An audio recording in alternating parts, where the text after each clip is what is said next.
Hey folks, Cool18 here, and welcome to another episode of the pre-release live or Let's Play of Rising Tide, the expansion for Sid Meier's Civilization Beyond Earth. The expansion is due out sometime in the fall. That's as much as we've got. Fall of 2015. No more specific date than that, but still having fun with it. I'm playing this on location at 2K Games, and this commentary is done after the fact, however.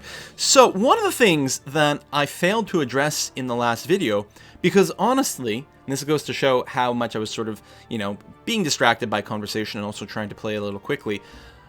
Did you notice there was no pop-up last time for puppeting or annexing or raising a city at all? We just conquered it, and that was it.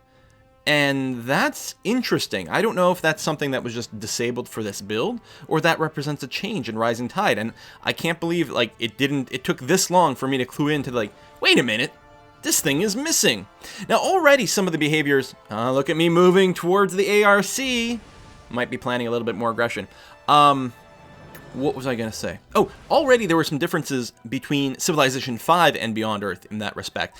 In that, in Civ 5, you would never want to annex a city immediately, because you still can't do anything with it until the resistance fades away. And the resistance time is exactly the same whether you annex or puppet. And what you can do in Civ 5 is you can puppet first, wait for the resistance to wear off, and then flip over and annex it, and then it's just a normal annexed city.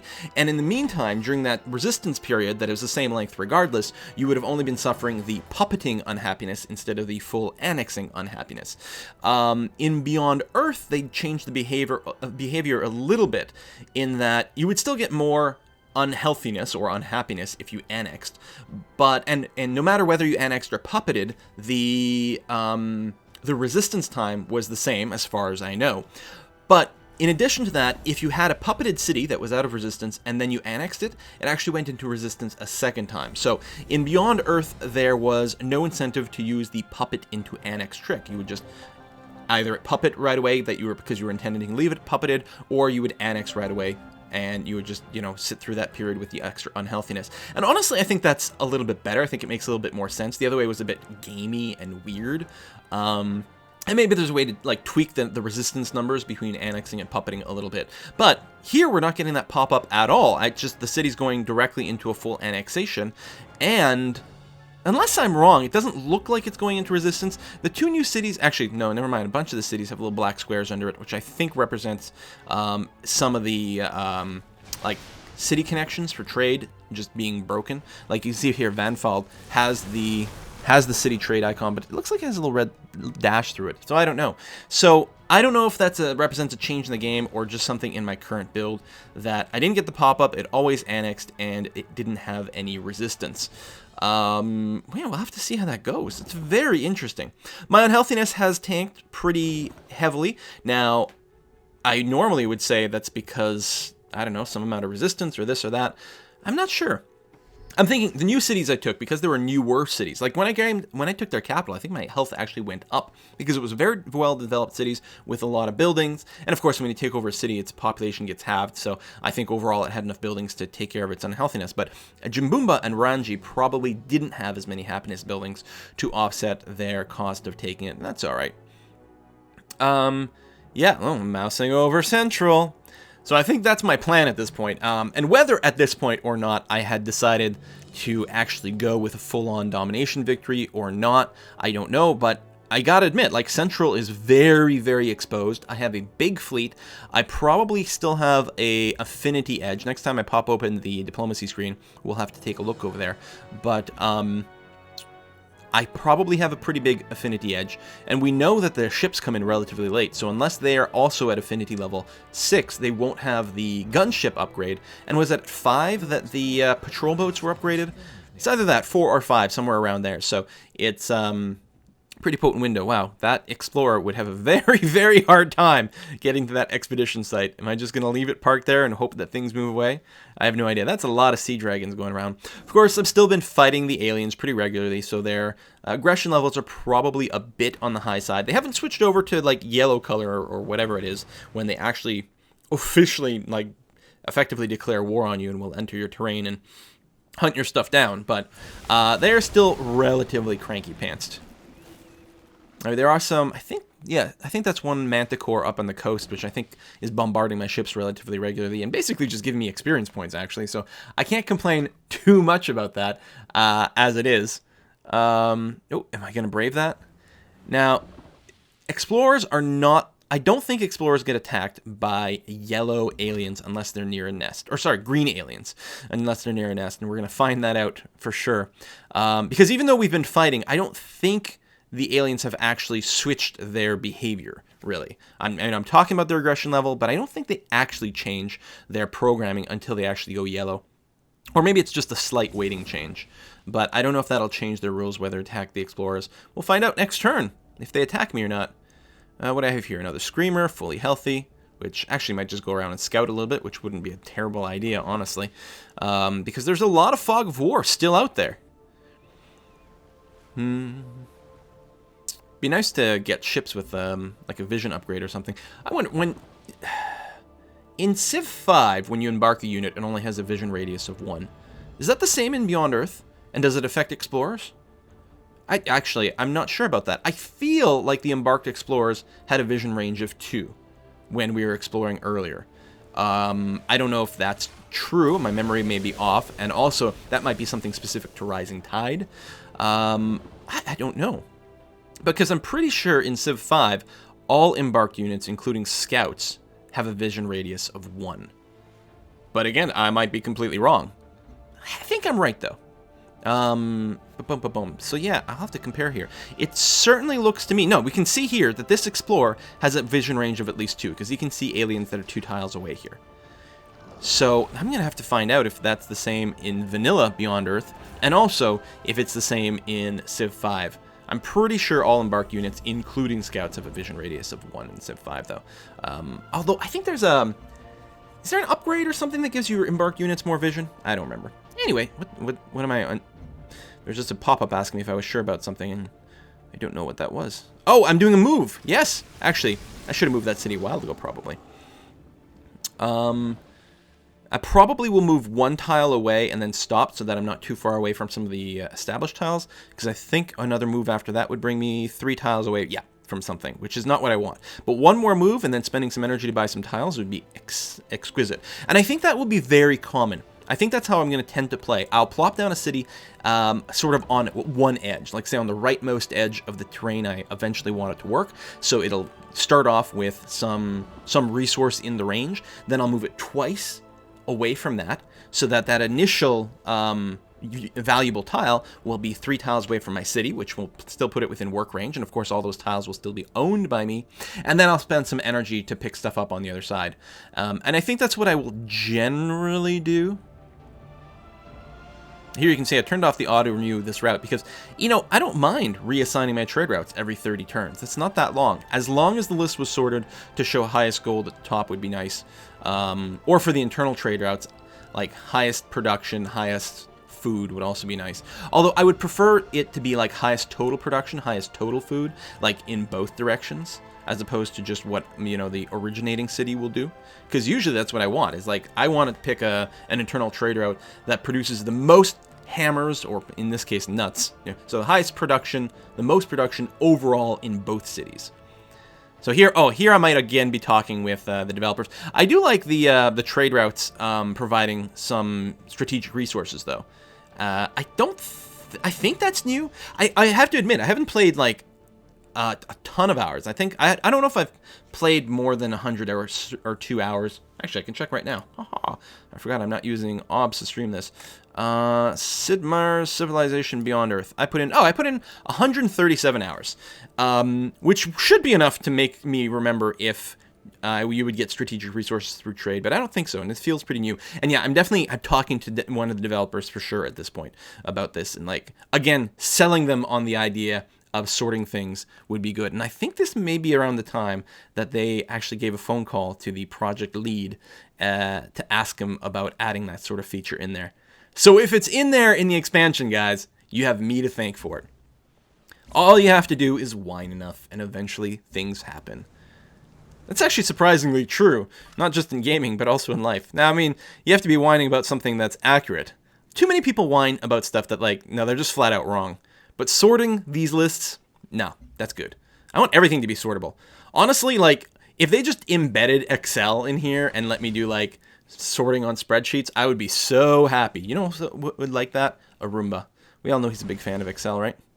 If you don't know that reference, a Roomba once spent, like, 2 hours on a live stream messing in Excel to calculate, to figure out some things about attrition in EU4, and I think actually revealed a bug in one of the calculations that then got fixed in a patch. So there you go, Excel, man. Spreadsheets.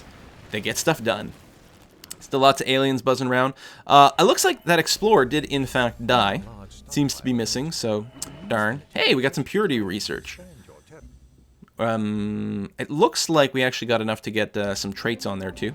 Well, I looked like maybe bonus to fighting aliens. That's pretty cool. That'll actually be really handy right now. Pharmalab, yeah, probably a good idea. We got our upgrade to our missile rover. Good. Actually, maybe we got a... Well, it looked like we got... Yeah, we did. I guess this is slightly hybridy, because we're still in level 6 of our Harmony affinity, but we've got 2 ranks in Purity and 2 ranks in Supremacy, and that was apparently enough to unlock some sort of other upgrade. Cool. Very handy.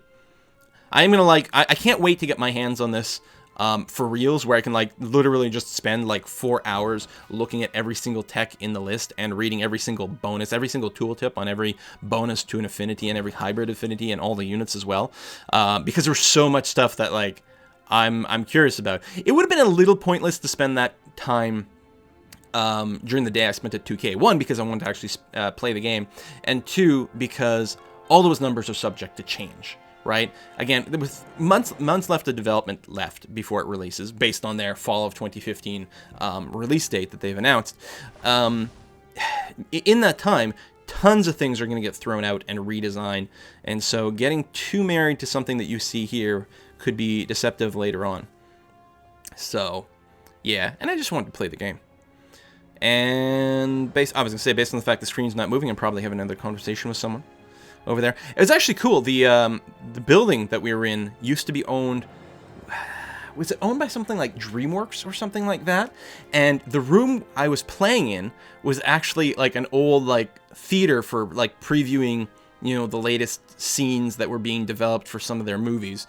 And it was a really cool little spot for us to be in. And the devs were just sort of, you know, lounging around in some of the seats, and they had the projector, the main movie screen projector, just showed like the big Beyond Earth, like the cover shot on there. It was very atmospheric. And we weren't too many people in there. There was only like, I think, yeah, it was just 3 people playing. Is it 4? No, 3 people playing. One other YouTuber and one person from the Wikia website, apparently. And right off the top of my head, the YouTuber's name slipped my brain. I have tweeted a few references to it, so if you're curious, you can check my Twitter. But I can't remember. No, someone, you know, decent size, not huge, not like a smaller than me. And I don't consider myself to be very big, so I'm not... I feel terrible. I'm such a bad person when it comes to names. I'm actually okay-ish at remembering faces, like, or recognizing. It's like, I have seen you somewhere. I don't remember where, and I don't remember your name, but I acknowledge that we have probably met at some point in the past. Ooh, Gene Garden. Gene Gardens apparently give us more diplomatic currency, which I don't have a whole lot of it saved up right now. Again, in this game here, and I know I've said it a few times, and I keep like wanting to be like, damn, I could have done so much better. Yeah, buy those plots. There you go. I definitely did a poor job of accumulating and using the diplomatic currency. And it is such a cool mechanic that I think, honestly, I think if Rising Tide had nothing else other than this revamped diplomacy system, I think it would be worthwhile as an expansion. I think it would be a really, really good change. I mean, maybe a cheaper expansion, but I think that would be it. In fact, you know, I really like the sort of Paradox model, what Paradox Interactive does for the development of like EU4 and CK2 expansions, in that they tend to be a little smaller in scope, but very focused and relatively inexpensive. Depending on how big they are, they'll be somewhere between $5 to $15, which is a lot cheaper than most game expansions that are out there. Sure, they put out, you know, more of them, but they've also been doing it for years and years and years now. And I like that, you know, you could have, and I think more game companies shouldn't be afraid of doing this. If Beyond Earth, within the first 6 to 9 months of release, had come out with an expansion that included this new diplomacy model, some rebalancing of the tech tree, maybe a couple of new wonders or something like that, and that was it. But it came out and it was relatively inexpensive. That would be really strong. So here they're trying to do a lot of things in one expansion, and I think they're actually going to do a pretty good job of putting that out. I don't know, it's still months away, and obviously, I don't like pre-release hype. And that's true for games, it's true for movies, it's true for anything like that. Because sometimes you get you really get fooled and disappointed. But I actually think that what it does is it sort of builds into an extra expectation system, and so you almost will never be as happy as you hope you are. Whereas if you avoid hype, then and you don't try to get too excited about stuff before release, then you prevent really brutal disappointment, but even prevent the sort of less severe disappointment that happens when it's just well, this doesn't turn out to be the greatest game ever. That has so many ships moving, it's great. So I'm trying not to let myself or to build too much hype for other people as well. But the fact of the matter is, I'm actually quite excited for this expansion. I actually think it's going to be a really, really good improvement on Beyond Earth. And I think Beyond Earth needed it. I was talking about in my earlier Let's Plays in Vanilla Beyond Earth that I enjoy the game. I think it's not a bad game. That's the thing. It's hard-pressed to look at this and say this is an awful game. It's not an awful game. It's not as good as Civilization V, which is ultimately the problem. If you're looking for a turn-based empire-building sort of strategy game, Civ 5 would be your best pick rather than Beyond Earth, and that's the problem. It has to compete with its own franchise. And I don't know that this expansion is going to result in Beyond Earth being better than Civilization 5. Civ 5 is still a really, really good game. But Beyond Earth was always a solid game, and one that I did want to play more. I like the idea of playing a sci-fi version of this sort of ground-based 4X game, right? Traditionally when you say a sci-fi 4X game, you mean the sort of space-type things like a Master of Orion, for example. But a Civ-type game is 4X. It is explore, expand, exploit, and exterminate. Well, maybe the exterminate bit isn't needed because there are a few different victory conditions, although most 4X games have multiple victory conditions as well. So all that to say, I think Rising Tide is going to successfully bring Beyond Earth up to the point where it is going to be the sort of thing that's worth cracking out from time to time. You don't always feel, whatever your favorite game is, maybe you're addicted to Team Fortress 2, right? Some people have put 3,000 hours into Team Fortress 2, and you might consider it to be your favorite game of all time. But that doesn't mean sometimes you're not going to crack out a little bit of Doom, or a little bit of Counter-Strike, or some Unreal Tournament, or some of the Alien vs. Predator game, or whatever the latest one was called, Alien Isolation, right? You might try different first-person shooters. You might always go back to your favorite. And that's what I'm hoping this is, even if this doesn't dislodge Civilization 5 from being our favorite turn-based empire-building game. Stupid Leviathan. As long as it's good enough that it's every other time I'll switch between the two and, do that. And I think that's what's going to happen. And I think that's where Beyond Earth wasn't really. It was, I was very happy to have played, beaten the game 4, 5, 6, 7 times, lose a handful of times as well. So, probably I played something about 10 games of Beyond Earth to completion. Ish. Maybe not quite that much. And, that was fine, but then I didn't really intend to go back and pick it up. But now it's okay, I'm definitely going to play at least a few games with Rising Tide, and hopefully it'll be compelling enough that I'll want to play at least one game with all the sponsors, maybe an extra couple with a few of the sponsors with somewhat different configurations, plus mix them into different affinity types, and who knows. And all of a sudden, at this point, we're talking about another 100 or 200 hours put into the game, and, well, that's pretty damn good value. And I think it will add enough depth and interest to the game that it will at least do that. I know that after playing for the day at 2K, I'm excited enough for the game to actually come out. I'm really looking forward to it. Most likely, I will be doing a stream or a video or something the very first day I have my hands on it. Maybe I'll beg 2K to get a early access so I can play it ahead of all you losers who aren't YouTubers. No, so that I can stream early and get all that stuff, and we'll have a lot of fun.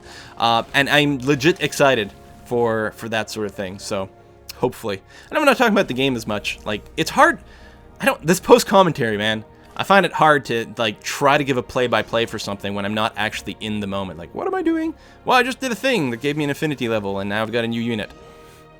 I'm like, I don't know what I was thinking at the time. Apparently, I'm digging up more expedition sites. That's one of the other things at this difficulty level. The AI is being particularly poor at picking up all the expedition sites, just because, again, it's a low difficulty, so they don't have big production bonuses, and they're a lot more passive and stay-at-homey, so they're letting me have more of that sort of stuff. Yeah, maybe, since I am, you know, Harmony, maybe I should actually get the tech for Xenomass Wells. I mean, here's the thing. Even if I don't want to build any units that use Xenomass, it's still a good idea to get the wells, because tiles improved with Xenomass Wells are amazingly good for your cities. You get so much food and other things as you get more and more technologies. I don't remember what the final yield of a Xenomass Well once you get everything on. Like, hey, we completed the next mission. So the tiles around hydrocorals or whatever it was called are now visible. So I completed that that marvel.